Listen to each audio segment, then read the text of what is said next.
شادی خانہ آبادی، یہ لفظ سنتے ہی نا ہمارے وجود میں شہنائیاں بج اٹھتی ہیں، ڈھول ڈمکا ذہن میں آ جاتا ہے، ناچ گانا ذہن میں آ جاتا ہے۔ ذہن آپ کا تسلیم نہیں کرے گا کہ ایک رئیس کے بیٹے کی شادی، کوئی ناچ گانا نہیں، کوئی رسم ہنائی کو نہیں، وہ تیل مہندی کوئی نہیں، وہ کڑولی کو نہیں، وہ سمپل سی بارات نکاح کر کے آ گئی، مگر 6 مساجد 6 گاؤں میں اعلان ہوتا ہے اسپیکر سے کہ بچے کا ولیمہ ہے، سارے شرکت کرو۔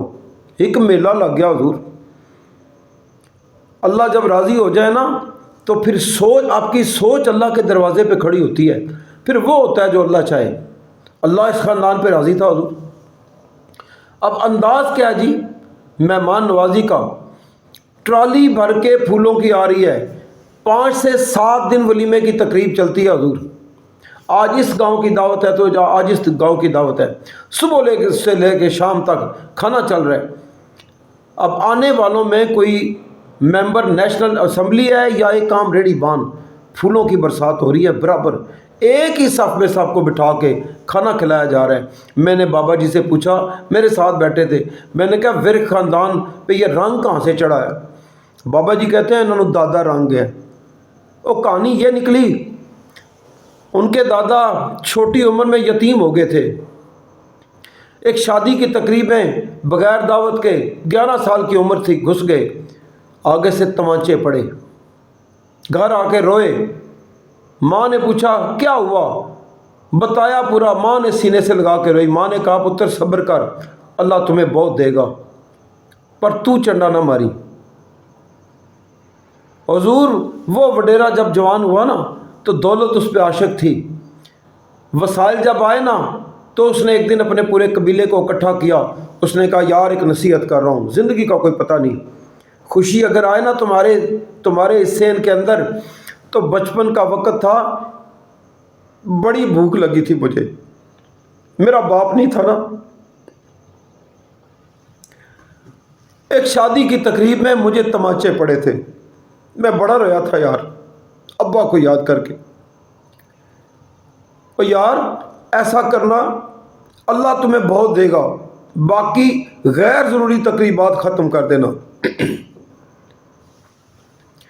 ایسا کرنا، ان سب کو بلا لینا اور عزت دینا ان کو، انہوں نے چنڈا نہ ماریا جی، انہوں نے منہ تے چنڈا نہیں مارنی اب سب۔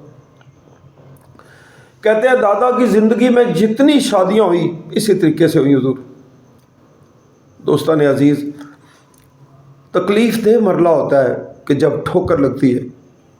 آپ اپنی زندگی کی پٹاری کھولے ذرا، اگر آپ نے یہ محسوس کرنا ہے، جاننا ہے نا آج کہ اللہ آپ پہ راضی ہے یا نہیں، تو صرف ایک کام کیجیے گا، زندگی کی پٹاری کھولیں اور دیکھیں ذرا کہ آپ کو اگر کسی نے گرا دیا، ظلم کیا، اس کے بعد آپ کی آنکھیں کھلی یا گرتے چلے گئے۔ اگر آنکھیں کھل گئی نا حضور، ہوش آ گیا، تو سمجھ جائے کہ اللہ راضی ہے۔ اللہ راضی نہ ہو نا تو بندہ گرتا ہی چلا جاتا ہے، اللہ راضی ہو تو ٹھوکریں کھا کھا کے بندہ ٹھاکر بن جاتا ہے، سیاڑا ہو جاتا ہے۔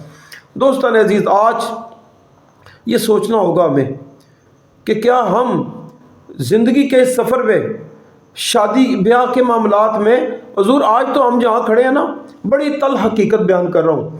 ایک بچے نے مجھے سوال کیا تھا کہ اعلیٰ ظرف اور کم ظرف میں کیا فرق ہے، اور میں نے کہا یار سمپل، زیادہ پڑھا لکھا نہیں ہوں میں، اتنا جانتا ہوں، آج سوشل میڈیا کا دور ہے نا، شادی کی تقریب میں اگر کوئی غریب آدمی کھانا کھاتا پکڑا جائے نا، اس کو ذلیل و خوار کرنے والے لوگ کم ظرف ہوتے ہیں۔